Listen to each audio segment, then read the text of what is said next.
Hi guys, so how to fix Facebook Messenger video call sound problem.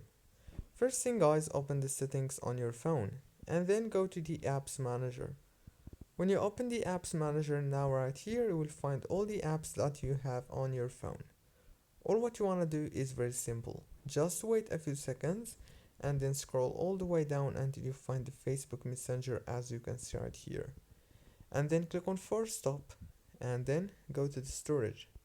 Click on clear data and click on delete. Now go back, click on permissions and make sure to enable every single permission right here. And then go back again, click on notifications management, make sure to enable all the notifications, especially the badges notifications.